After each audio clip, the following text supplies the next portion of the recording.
Blind for most of her 46 years, Bette Osborne felt so isolated and alone, convinced she would never get married.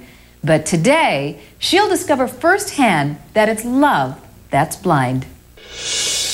Come here, girl. Come on. Come on over. When she was just 2 years old, Bette Osborne lost her sight from a rare form of eye cancer. One of the things my parents did, which I'm really glad they did, was they put me in public schools all the way through. So I never went to any of the blind schools. I learned to read and write and everything right along with everyone else.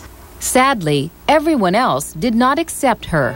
When I got into junior high, it was torture day in and day out. Kids called me names. They threw things at me. They would steal my cane and hit me with it. I felt very alone and very depressed. So Bette withdrew into herself. I didn't get asked to the prom. I didn't get asked out on dates. It was mostly something I just heard other girls talk about and sat with a longing feeling that I wished one day that I could do the same thing. Bette found refuge from the rejection and humiliation in her music. I started singing with the choirs and had some solos and things like that. So it gave me an interest to focus on. I think music is what really saved me. No, they're not really you. They don't move me at all. In college, she majored in music. That is, until her second year. They decided that I couldn't sight read, which was a course that I had to take, so they actually kicked me out of the music department. My dreams were really dashed at that point.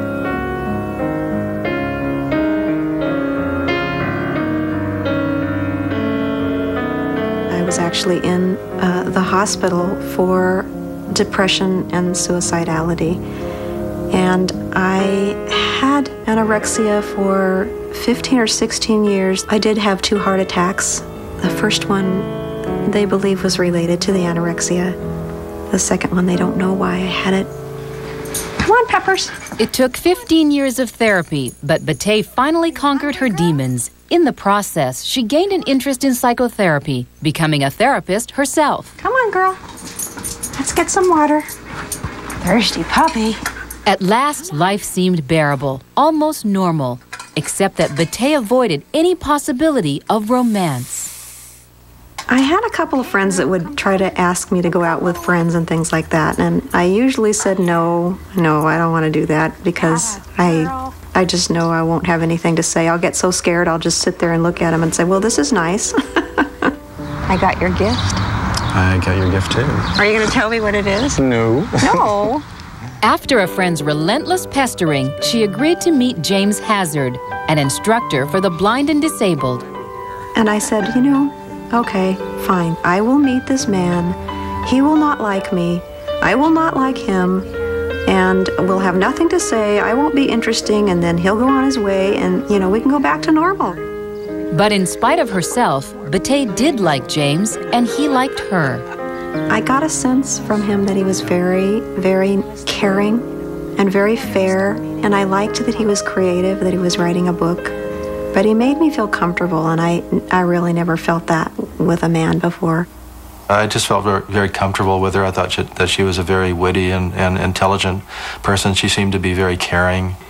And the fact that she has overcome so much, I think, has given her a depth of character that a lot of people don't have. I think it was in probably a matter of weeks that I started getting this very weird feeling that James was going to be the person I married. Very early on in the relationship, I realized that she was probably the one. To make sure she was definitely the one, James waited 2 years. Then he sprung a holiday surprise. He proposed on Christmas Day. It was my Christmas present. Look, I don't care what your excuses is. You don't get that food in on time, you're dead. Being engaged is kind of like being young again. Sometimes I feel like I'm about 14 or 18, and I'm giggling, and I'm wanting to do things that, I never wanted to do, like dancing and that kind of stuff. In fact, she and James are practicing some dance moves for their special day. That's fun. On the wedding day, she's going to look beautiful. She hasn't let me see the wedding dress, but I'm going to see it on the wedding day, and I know it's going to be, she's going to just wow everyone. To me, he could look any way he wants, but he's a wonderful human being inside. I won't be able to see you, but I see the inside of you. And I love that person. Coming up, Bette's impossible dream finally comes true. I think I'll get through this day by remembering how much I love James and how calm he makes me feel. Blind since the age of 2, Bette Osborne thought she would never fall in love. But her world will brighten today when she puts on a wedding veil and exchanges vows with the man of her dreams. 100-year-old dresses are complicated. I know. And your hands are cold. It's unreal. It just really feels like an unreal story. I think this is truly my life moment. Oh, you look beautiful. Yes. Okay, step down. Stay, girl. Step forward, come right in. Here, grab my hand.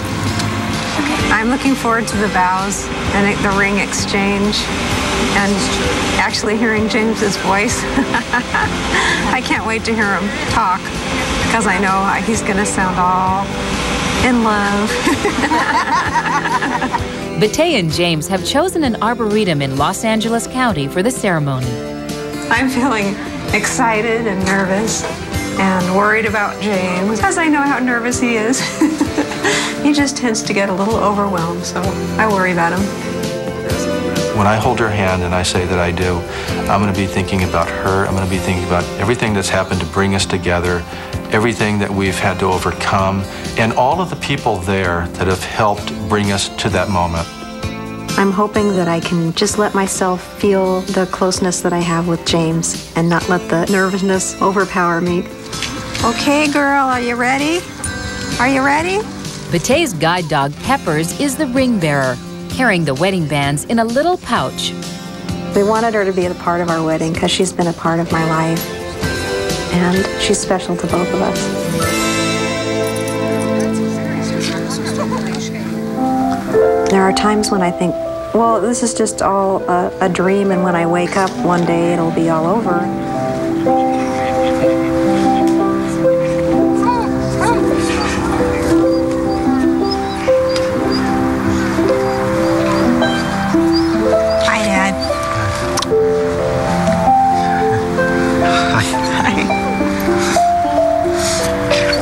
Welcome to the ceremony that will unite James and Bette in marriage. We gather here today to celebrate their union and to honor their commitment to love, trust, and care for each other as devoted companions for life. Today, on this beautiful afternoon, James and Bette proclaim their love to that small but precious corner of the world that knows them.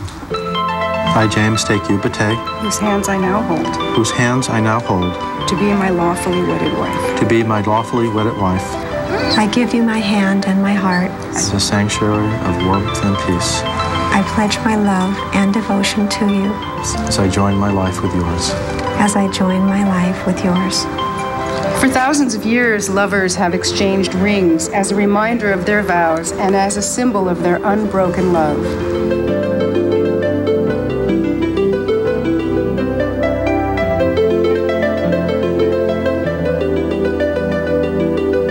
Just as this circle is without end, My love is eternal. my love is eternal I take you to be my lawfully wedded partner.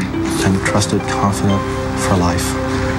So, Bette and James, inasmuch as you've committed together in this ceremony to live in wedlock and have sealed your vows in the presence of this assembly and by the giving of these rings, it gives me great pleasure to pronounce that you are now husband and wife. You may kiss the bride.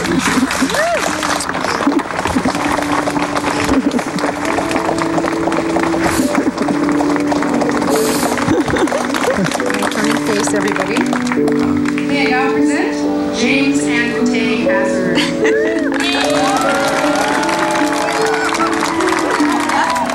The dogs.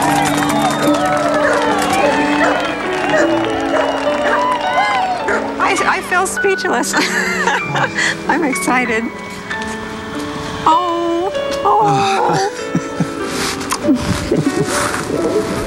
This is one of those moments in life that touches my heart on a deeper level than probably anything else could. I think that we're just going to develop a very rich and interesting life together.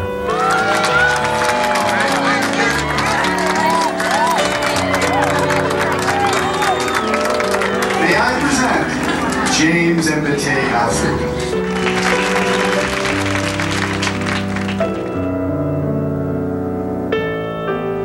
I think I'm in shock still. And the thing that's, I think, most shocking is that I found someone like James, because there's only one him, and I always just feel so lucky that I have him.